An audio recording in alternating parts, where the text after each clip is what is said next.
बिस्मिल्लाहिर्रहमानिर्रहीम, अस्सलाम वालेकुम dear viewers. I am professor Naveed Islam Dogar और आज जनाब हम बहुत ही ज़्यादा इंपॉर्टेंट और मज़ेदार किस्म का टॉपिक जो है वो करने लगे हैं और वो टॉपिक है वाइटामिन्स। ये जो टॉपिक है ये CSS के हवाले से, जनरल नॉलेज के पेपर के हवाले से, PMS में जो GK का एग्ज़ाम आता है उस हवाले से और बहुत सारे जो कम्पिटिटिव एग्ज़ाम्स हैं किसी भी लेवल पे उनके अंदर इस टॉपिक में से बहुत सारे MCQs भी आते हैं और बाज़ बात इसके ऊपर सब्जेक्टिव टाइप क्वेश्चन जो है वो भी आता है।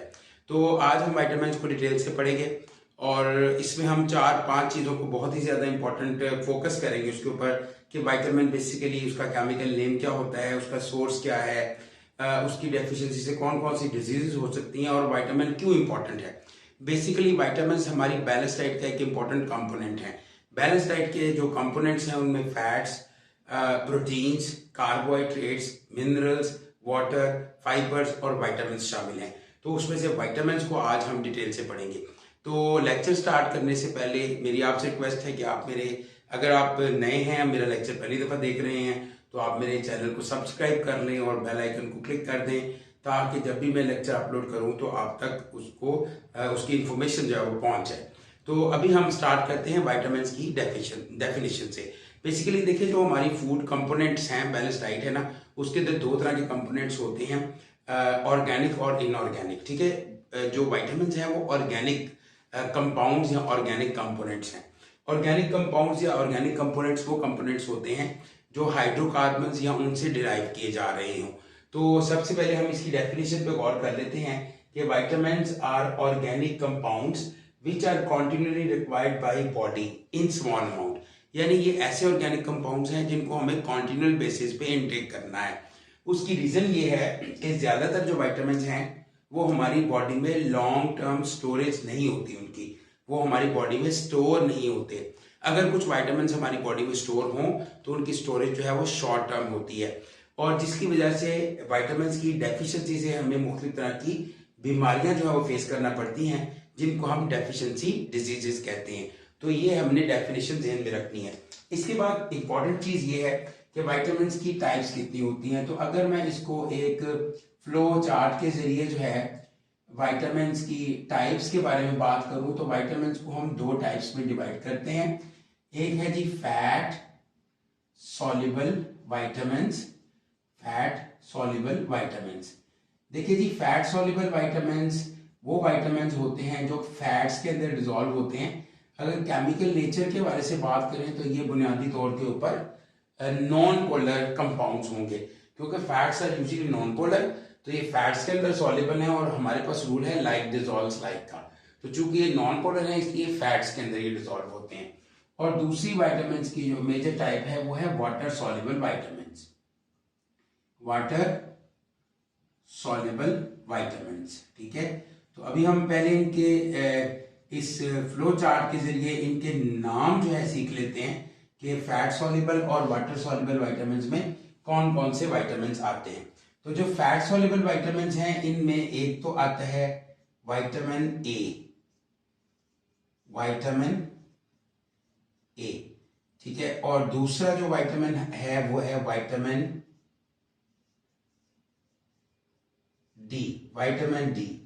तीसरा जो फैट सॉल्युबल विटामिन है दैट इज विटामिन के, ADK। और लास्ट वन जो है दैट इज विटामिन ई।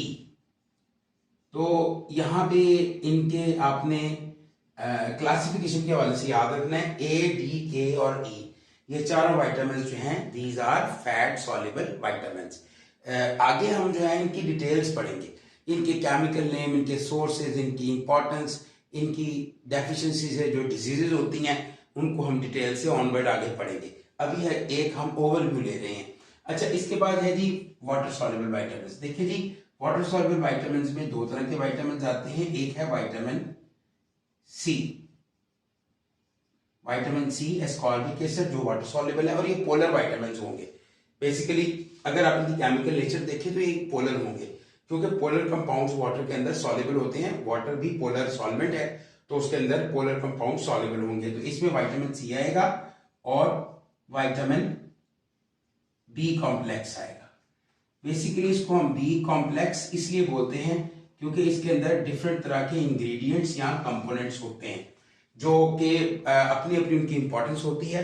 उन कंपोनेंट्स में जो 7 से 8 इंपॉर्टेंट कंपोनेंट्स हैं, मैं उनके ऊपर उनके नाम लिख देता हूँ, जैसे कि विटामिन B1 है, विटामिन B2 है, विटामिन B3 है, विटामिन B5 है, then vitamin B6, vitamin B7, B9, B12 and B17।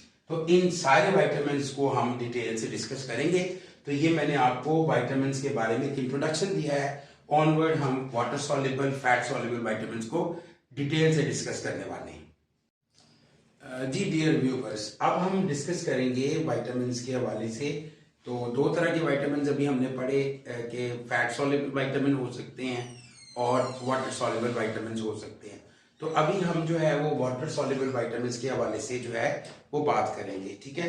जैसे कि आपने देखा है कि विटामिन जो वाटर सॉल्युबल विटामिन्स हैं, अच्छा इसमें हम 4-5 चीज़ों को डिस्कस करेंगे। एक तो विटामिन का नेम क्या है, दूसरा उसका केमिकल नेम क्या है, उसकी इंपॉर्टेंस क्या है, उसकी वजह से, कमी से, उसकी डेफिशिएंसी से कौन सी डिजीज हो सकती है, और उस विटामिन के इंपॉर्टेंट सोर्सेज क्या हैं फूड के हवाले से।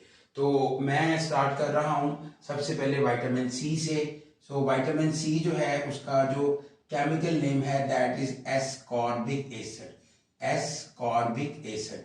और दैट इज वेरी इंपॉर्टेंट, ये ध्यान में रखिएगा, ये पेपर में काफी दफा आ चुका है, CSS के पेपर में भी और मुख्तलिफ तरह के जो जनरल नॉलेज के पेपर्स होते हैं उनके अंदर ये MCQs काफी दफा आ चुका है कि विटामिन सी जो है उसका केमिकल नेम क्या है। तो इसका केमिकल नेम है एस्कॉर्बिक एसिड। अच्छा, अगर हम इसकी इंपॉर्टेंस पे जाएं तो विटामिन सी जो है ये एक तो नर्व्स,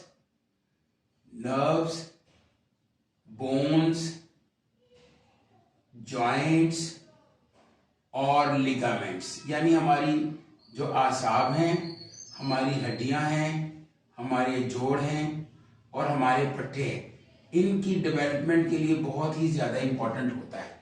तो ये नर्व्स, बोन्स, जॉइंट्स और लिगामेंट्स की डेवलपमेंट के लिए बहुत इंपॉर्टेंट है।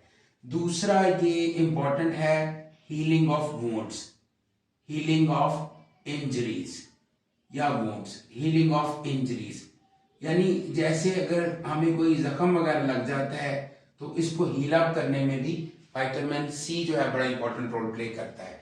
इसके बाद ये इम्यूनिटी बूस्टर भी है, इम्यूनिटी बूस्टर, यानी ये हमारी इम्यूनिटी को इन्हांस करता है, हमारी कुव्वत मुदाफियत बढ़ाता है और बीमारियों के खिलाफ हमें लड़ने में हेल्प करता है, ठीक है। तो ये इम्यूनिटी बूस्टर भी है, ये एंटी इन्फेक्शियस भी है, ये इन्फेक्शंस को भी कंट्रोल करता है। तो ये इसकी मैंने 4 इंपॉर्टेंट पॉइंट्स जो हैं वो आपसे डिस्कस किए हैं, इसको आप ध्यान में रखिएगा। These are important points with respect to paper point of view. उसके बाद अगर आप इसकी डेफिशिएंसी डिजीज में जाएं तो इसकी डेफिशिएंसी डिजीज है स्कर्वी। बेसिकली स्कर्वी जो है इसको ब्लीडिंग गम डिजीज भी कहा जाता है, ब्लीडिंग गम डिजीज। और ये जो बीमारी है इसमें जो गम्स होते हैं, जो मसूड़े हैं, उनमें से ब्लीडिंग होना शुरू हो जाती है, खून आना शुरू हो जाता है, इसलिए इसको ब्लीडिंग गम डिजीज कहा जाता है। इस बीमारी की सिम्टम्स ये हैं कि इस बीमारी में नर्व्स वीक होना शुरू हो जाती हैं, जॉइंट्स वीक होना शुरू हो जाते हैं, आसाब और हमारी हड्डियां वगैरह ये कमजोरी और वीकनेस की तरफ चली जाती हैं। और अल्टीमेटली फिर इसकी एक सिम्टम जो क्लासिकल सिम्टम है वो ये है कि जो गम्स होते हैं, मसूड़े होते हैं, उनमें से ब्लीडिंग स्टार्ट हो जाती है। तो ये बीमारी काफी खतरनाक बीमारी है, इसको हम स्कर्वी कहते हैं। अब अगर हम इसके सोर्सेज की तरफ जाएं विटामिन सी के, तो मैं यहाँ पे एक वर्ड लिखूंगा और वो है citrus fruits. Citrus fruits citrus fruits जो हैं बुनियादी तौर पे सारे जो जूसी फ्रूट्स होते हैं उनको हम सिट्रस फ्रूट्स कहते हैं। जैसे लेमन है, गावा है, ऑरेंज है, पाइनएप्पल है, एप्पल है, जूसी फ्रूट्स जितने भी हैं वो विटामिन सी का बहुत ही अच्छा सोर्स होते हैं। तो विटामिन सी का जो रिचेस्ट सोर्स है वो बेसिकली सिट्रस फ्रूट्स हैं, ठीक है। इसके बाद हम चलते हैं विटामिन बी के ऊपर। देखिए विटामिन बी जो है वो बेसिकली बी कॉम्प्लेक्स है, बी कॉम्प्लेक्स।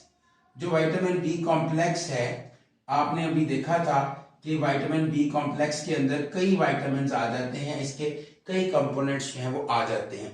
तो इसमें सबसे पहले हम विटामिन B1 के हवाले से बात करते हैं। B1 जो है इसका एक इंपॉर्टेंट कंपोनेंट है, इसका केमिकल नेम है थायामीन।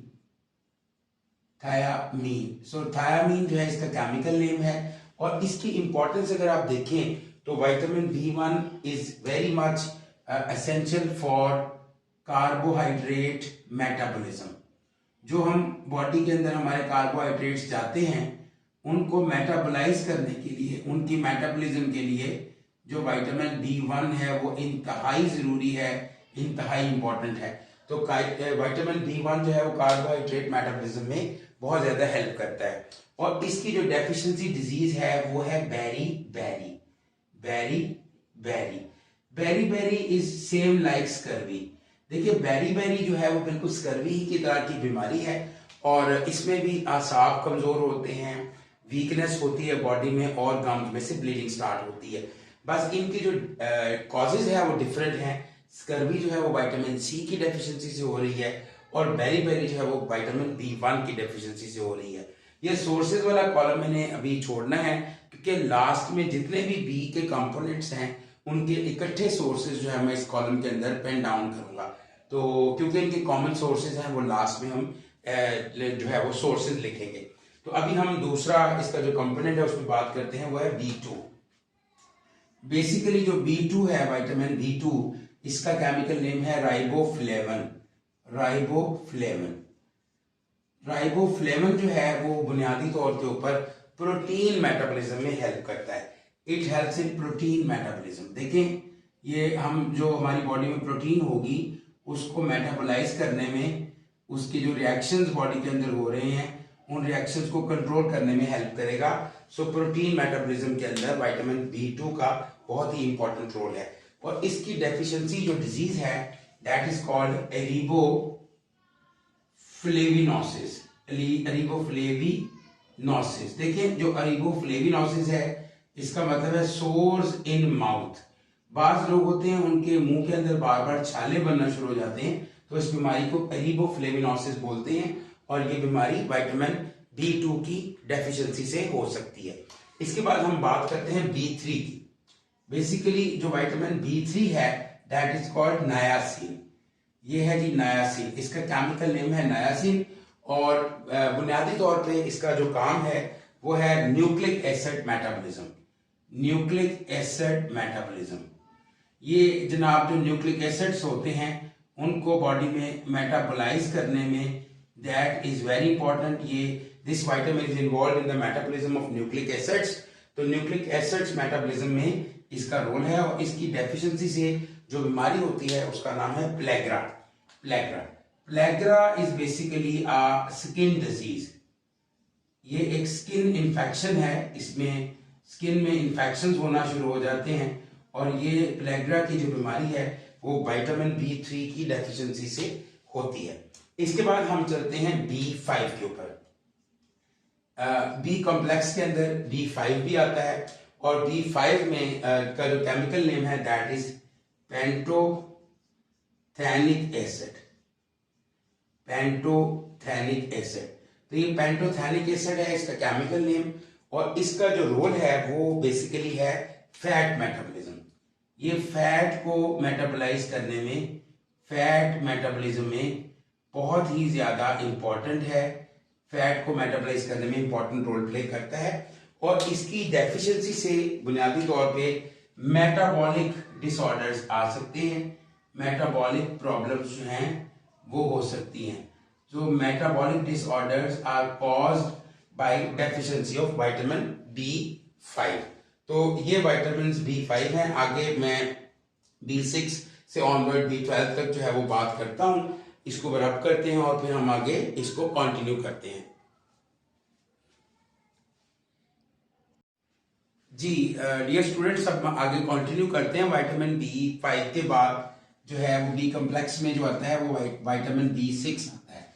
B6 जो है उसका केमिकल नेम है पायरेडॉक्सिन। पायरेडॉक्सिन, पायरेडॉक्सिन इसका केमिकल नेम है और अगर हम इसकी इंपॉर्टेंस में जाएं तो ये बुनियादी तौर पे इसका जो काम है वो है regulation of CNS। Regulation of CNS यानी हमारा जो सेंट्रल नर्वस सिस्टम है उसको ये रेगुलेट करने में हेल्प करता है। सेंट्रल नर्वस सिस्टम के अंदर दो चीजें आ जाती हैं, ब्रेन और स्पाइनल कॉर्ड। तो इनकी जो फंक्शनिंग रेगुलरिटी है उसको मेंटेन करने में ये हेल्प कर रहा होता है विटामिन B6। इस हवाले से ये काफी इंपॉर्टेंट है। इसकी डेफिशिएंसी डिजीजेस में एक तो आ सकती है नर्वस डिसऑर्डर्स, यानी इसकी कमी से नर्वस डिसऑर्डर्स हो सकते हैं, और दूसरा जो है इसकी डेफिशिएंसी से डाइजेस्टिव डिसऑर्डर्स हो सकते हैं, डाइजेस्टिव डिसऑर्डर्स। सो दो जो हैं इसकी डेफिशिएंसी डिजीजेस हैं या इसकी डेफिशिएंसी की सिम्टम्स हैं, nervous disorders and digestive disorders. इसके बाद हम चलते हैं विटामिन B7 पे। विटामिन B7 जो है इसका केमिकल नेम है बायोटिन, इट इज बायोटिन। और जो बायोटिन विटामिन है ये दो हवालों से बहुत इंपॉर्टेंट है। एक तो ये हेयर ग्रोथ के हवाले से बहुत इंपॉर्टेंट है, it helps in the growth of hair, और दूसरा ये स्किन ग्रोथ के हवाले से बहुत इंपॉर्टेंट है। तो स्किन ग्रोथ जो है उसके हवाले से ये विटामिन बहुत इंपॉर्टेंट है। और इसकी डेफिशिएंसी से जो डिजीज हो सकती है that is called alopecia. Alopecia, इसको हम आम जुबान में बाल्डनेस भी बोलते हैं, यानी जिसको हम गंजापन कहते हैं, यानी बालों का उड़ जाना। तो एलोपेशिया जो है वो विटामिन B7 की डेफिशिएंसी से हो सकता है। देन इसके बाद हम चलते हैं B9 पे। देखिए B9 that is called folic acid, folic acid, and that is also very important vitamin among components of B complex vitamins.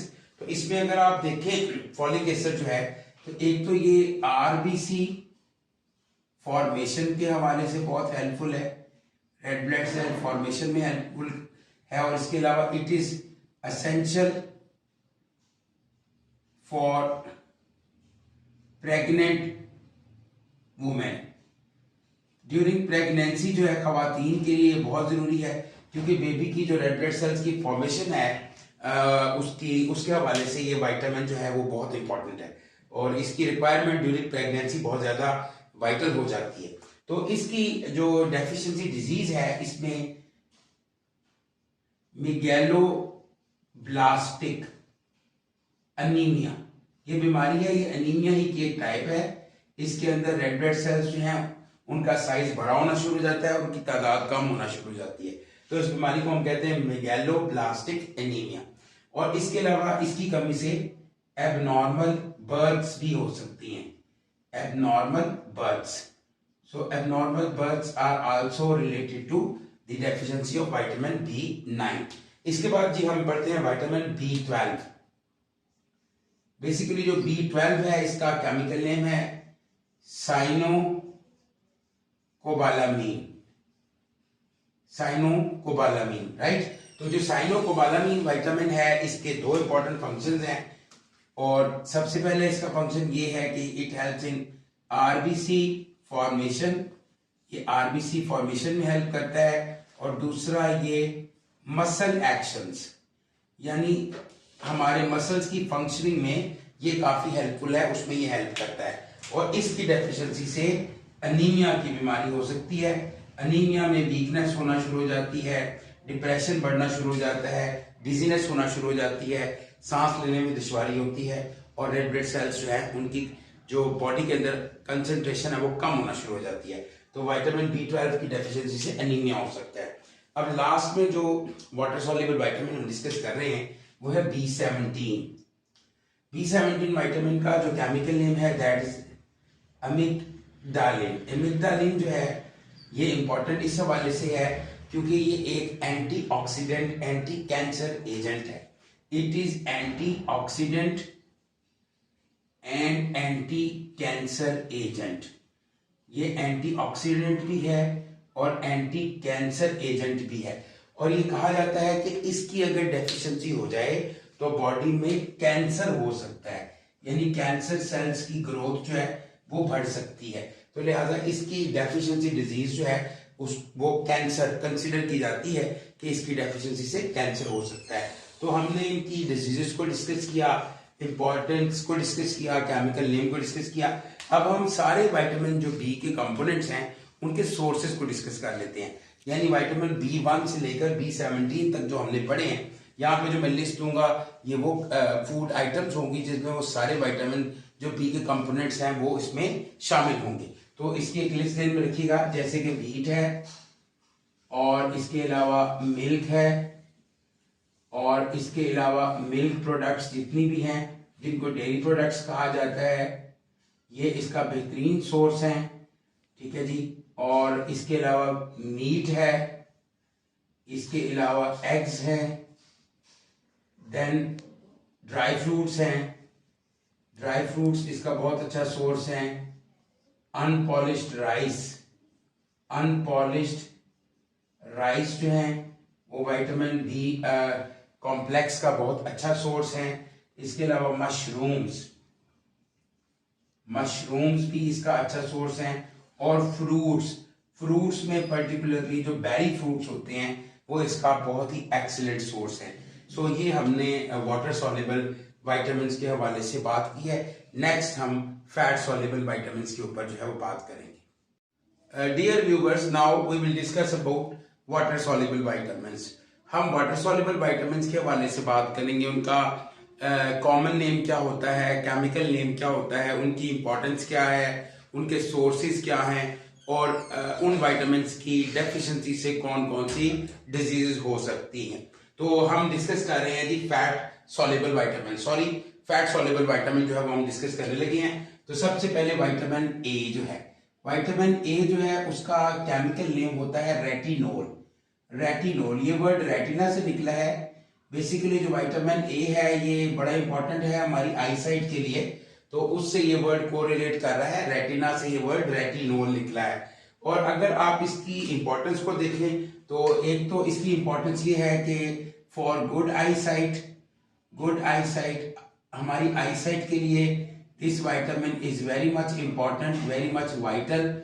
और दूसरा इसका जो इंपॉर्टेंस है वो ये है कि इट प्रिवेंट्स इन्फेक्शंस। ये जो है हमारे बॉडी के अंदर और पर्टिकुलरली स्किन इन्फेक्शंस को कंट्रोल करने में, प्रिवेंट करने में हेल्पफुल है।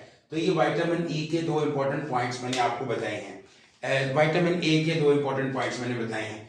विटामिन ए की डेफिशिएंसी से जो डिजीज होती है that is called night blindness. ये नाइट ब्लाइंडनेस एक बीमारी है जिसमें जैसे जैसे सनलाइट या लाइट जो है वो कम होना शुरू होती है, जो नाइट ब्लाइंड पेशेंट होता है उसकी विजन में कमी आना शुरू हो जाती है। Basically it's a genetic disease, but this disease can be due to the chronic deficiency of vitamin A. अब अगर हम इसके सोर्सेज पे बात करते हैं तो सोर्सेज में एक तो कैरेट्स, कैरेट्स जो है ये बड़ा अच्छा सोर्स है विटामिन ए का। दूसरा है ग्रीन वेजिटेबल्स, ग्रीन वेजिटेबल्स जो हैं these are good source of vitamin A. और तीसरा जो है वो एग्स, एग्स जो है वो भी बहुत अच्छा सोर्स है जिसके जरिए से हमें विटामिन ए जो है वो मिल सकता है। तो ये विटामिन ए के हवाले से हमने बात की है। अब हम नेक्स्ट वाटर सॉल्युबल विटामिन की फैट सॉल्युबल विटामिन की बात करेंगे and that is vitamin D. ये विटामिन डी है जिसकी हम बात करने लगे हैं। और विटामिन डी जो है इसका केमिकल नेम है कैल्सीफिरोल, कैल्सीफिरोल, राइट। तो ये आपने नाम याद रखना है, कैल्सीफिरोल। और अगर आप इसकी इंपॉर्टेंस देखें तो बुनियादी तौर पे ये विटामिन जो है ये हड्डियों की डेवलपमेंट के लिए बहुत जरूरी है। तो it is important for the development of bones, development of bones. तो डियर व्यूवर्स, जो हड्डियों की डेवलपमेंट है उनके लिए ये विटामिन डी जो है दैट इज वेरी इंपॉर्टेंट। इसके बाद अगर आप इसकी डेफिशिएंसी डिजीजेस देखें तो इसकी दो डेफिशिएंसी डिजीजेस हैं जो मैं डिस्कस करूंगा। इसमें एक है, उस बीमारी को कहते हैं रिकेट्स। देखिए जो रिकेट्स की बीमारी है इसमें हड्डियां जो है वो कमजोर हो जाती हैं और शेकी हो जाती हैं, ठीक है। और ये बीमारी यूजुअली बच्चों के अंदर होती है। अगर बच्चों में विटामिन डी की डेफिशिएंसी हो रही है तो उनको जो हड्डियों की बीमारी होगी वो बेसिकली रिकेट्स की बीमारी होगी। और दूसरी जो डिजीज है वो है ऑस्टियो मलेशिया, ऑस्टियो मलेशिया।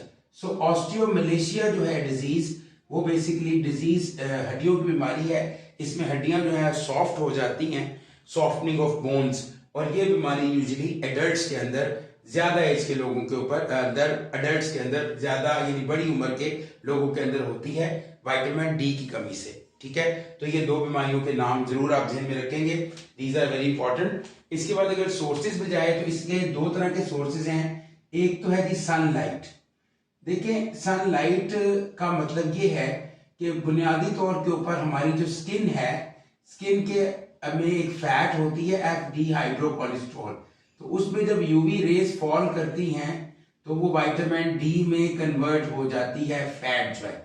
तो इसलिए सनलाइट में बैठने से विटामिन डी बनता है, लेकिन ये sunlight basically eight morning time, यानी कि जब सूरज तलु हो रहा होता है, ठीक है ना, उस वक्त जो है डॉन जो है, आप अगर सनलाइट में यानी सूरज की रोशनी में बैठेंगे तो आपकी स्किन के अंदर वो खास किस्म की पर्टिकुलर रेडिएशंस पेनिट्रेट करेंगी और आपकी स्किन के अंदर जो फैट है वो विटामिन डी में कन्वर्ट होना शुरू हो जाएगी।